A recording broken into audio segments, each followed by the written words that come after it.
Le React, cette pratique de plus en plus répandue sur les plateformes de streaming, pourrait bientôt devenir complètement interdite après des sanctions prises par l'un des principaux acteurs du milieu.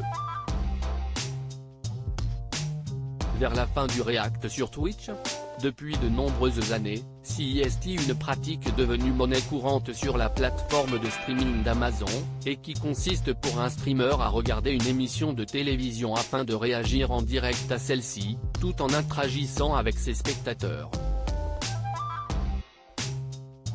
Certains en ont fait leur spécialité, notamment Xari, qui, chaque dimanche, regarde en compagnie de plus de 20 000 spectateurs l'épisode final de 4 mariages pour une lune de miel, ou encore d'anciens épisodes de télé-réalité diffusés par le passé. Le React, une pratique parfaitement illégale, toutes les chaînes y passent, que ce soit M6, TF1, mais aussi C8, et France Télévisions. Le React profite d'un engouement particulier depuis quelques mois avec l'avènement de programmes fédérateurs, comme Marié au premier regard ou Et si on se rencontrait, mais également L'amour est dans le pré et Top Chef. Ils sont ainsi plusieurs milliers de spectateurs à se rassembler sur Twitch pour voir leurs streamers préférés réagir à certaines séquences, ou tout simplement pour rattraper des épisodes qu'ils n'ont pas forcément vus. Le tout, dans l'illégalité la plus totale, puisqu'il est interdit de retransmettre ces programmes qui, disponibles ou non, sont régis par les droits d'auteur des sociétés de production ou des chaînes. Certains streamers bénéficient néanmoins de quelques exceptions, comme Étoile, qui expliquait hier soir dans l'émission Popcorn bénéficier du soutien de Frémante les médias afin de rediffuser des épisodes de Questions pour un champion.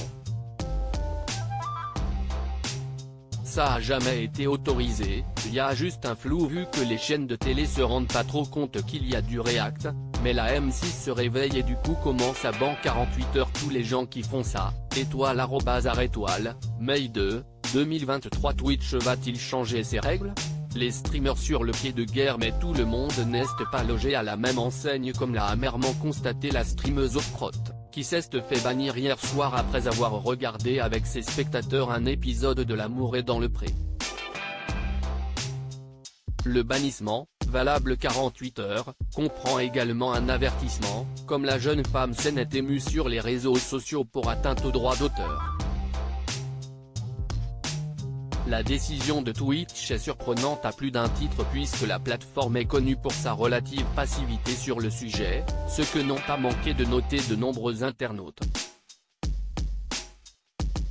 Une chose est certaine, Twitch n'agit qu'un cas de plainte d'un ayant droit, si bien que ce bannissement est consécutif à un recours de la part du diffuseur ou de la production, M6 ou Fremantle dans ce cas. La nouvelle a en tout cas été prise très sérieusement par la communauté de streamers sur Twitch, et cela pourrait surtout signifier un renforcement des règles en la matière sur la plateforme. Contacté, Twitch France ne fait pas de commentaires pour le moment. À lire aussi Twitch Son 2023 à Paris, prix des billets, date, programme. Tout savoir sur l'événement.